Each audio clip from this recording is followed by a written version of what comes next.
So it's a pleasure to speak to Suzy Socker, who is one of our managing directors here at Edelman. She works with a lot of our iconic brand companies, so people like Heineken, for example, do a lot of work with Haribo, don't you? And you're really focused on sort of working with brands to create influence, grow trust, drive growth, and doing that by making sure that the work that brands do and the communications that show up in the world kind of like really earn a place in culture. Absolutely. Is that right? Yeah. Absolutely. And this is why I love the tipping point Yeah. and the trends that we are putting out this year. Because what we're trying to do in brands is really build our client work differently. Yeah. And that's anything from creating influence, like you said. Everything we do is about driving growth. And to do that, we've always got to be on top of what's going on culturally. And what I love about the trends that are coming out this year is it's also relatable, and it's giving us that new hook to really go out in the world and make sure our clients have got a point of view. Yeah, great. Okay, well let's talk about a couple of the trends that we've picked out. The first one of them that I wanted to talk to you about was one of them around the world of the media. And if we think about it, lots of the kind of the media outlets and publications that people are engaging with today would have felt really hopelessly niche even about two or 3 years ago. You think that, Joe Rogan might have handed the presidency to a certain person. You think that The Observer, which is our oldest Sunday newspaper, I think here in the UK, is just about to be bought by a tiny podcast company. I think it's we're dealing with a completely changed media landscape in a lot of ways, and obviously that's a big challenge for your clients and for brands out there. You're absolutely right. And actually, I had a client come to me the other day and say, what we love about working with Edelman is you get it, you get the changing media landscape, and you're always quick to adopt. And I think when it comes to media consumption, it's really hard to keep up because, like you say, The Observer being bought by a podcast company, everyone's reinventing themselves, trying to hit an audience and how they consume media. And I think about it personally that I love listening to podcasts. I'm a big fan of The Diary of a CEO, love him or hate him.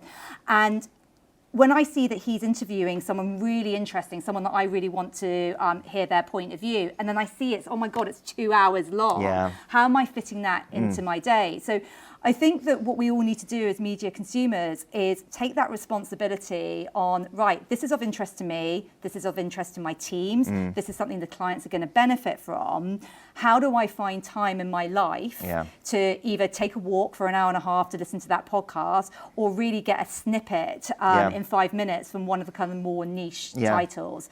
But that's what we're here to do, navigate those complexities around changing media and really make sure that we're taking the new way that media is being consumed, insights from the work we're doing, and make sure our clients have bite-sized chunks to digest. Yeah, I think it might be worth just like diving a little bit deeper into that thing about length. Those 2-hour Diary of a CEO podcasts that you mentioned just there, because I think there's a really interesting gulf opening up between the way that traditional media approaches how it keeps people's attention and the way that these kind of new, we might in inverted commas, niche media operate. Because if you look at, say like The Guardian or The Times or whatever, they're increasingly going towards a state where everything's a digest. Everything's do it in 60 seconds, world in 15 minutes. Let's really reduce the amount of time that we want a consumer to be engaging with our news. But if you look on the other side of that, you've got your Stephen Bartletts, who've got 2 hours worth of people's attention. Do you not think it's about conversation? Yeah. So if I want a quick insight into something that's going on in the world, then going onto a website, reading a snippet or a review in a Sunday paper will give me what I need. Sometimes if I want to broaden my point of view or I really want to dive deep into a subject, actually listening to a conversation on a podcast with 2 or 3 people, which actually, stop talking about Steve Bartlett, he does that really well. You get more expertise, you get more interesting conversation. And then I suppose it's up to us as the listener, the consumer, to work out, what's relevant? I mean, I think that it's really striking that in order to get that kind of like depth of thought and analysis and time with someone that you want to hear from, you've got to go to these new forms of media rather than go to traditional media. But things change, don't they? The last thing I wanted to talk to you about was to just go a little bit into one of our other trends, which we called From Exploration to Protection. And if you think about how the world might have changed from, say, the 2000s and the 2010s, which were all about globalization, we're going to connect the whole world. Now, as we're into 2025, things feel a little bit more uncertain. And a little bit more fragmented. And what we picked up and what you know from the trends report is that people are responding to that differently. And instead of being kind of like open and connected and global, people are thinking at kind of a much more local dimension. They want protection. They want limits, fundamentally. And there was one trend that I know that you're particularly passionate about, which is the trends for snatching phones out of the hands of children, because it's mad, isn't it? In 2008, the iPhone was only for an incontrovertible nerd, and now we give them to 8-year-olds. But because you're doing some really interesting stuff with the smartphone-free childhood movement, aren't you? So we're doing some really interesting work with EE, who obviously is a mobile phone network, are trying to, sell phones and sell the network to invested families, to a wide audience. And, children are, going to be part of that audience. And you're right when you say it's something I'm really passionate about. I'm a mum to tween boys. Since the age of about 8, my eldest son has constantly said to me, when am I getting a phone? When am I getting a phone?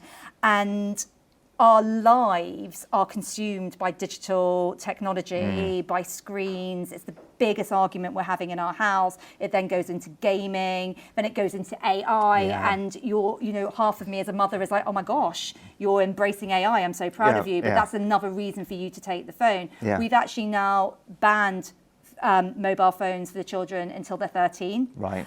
And that goes straight into the movement and the trends that you're talking about, because society is now becoming much more open to the dangers around over media consumption and digital consumption with kids. And it's really key that the work we do with clients like EE and BT and Samsung, that we're still using tech as a force for good in education with children, but we're also showing that we're responsible around the moderation. And I'm really interested to see how that trend actually gets into the weeds of the work this year, because that's a big societal change you're having to make. Yeah, because I think for the last 10, 15 years or so, the conversation around it has been individual choice. This is about individual families, parents, etc., deciding what works for them. And what I think changed last year and is gathering pace this year is lots of parents working out that they have more power and more agency if they group together. Exactly. And that's exactly the conversation we're having at the school gates with the teachers, etc. And I think that's where clients like EE and other networks really have a great role to play in saying, we're not trying to throw phones and technology down families. It's more about how do you use it in moderation and use it in a good way. And the conversation that I've had with my son actually turns out to be really positive, because it's gone from peer pressure to actually accountability that we're not quite ready yet as a child and as a parent group. Thank you so much, Suzy. My pleasure. Great to have you with us here today. Thanks, Chris.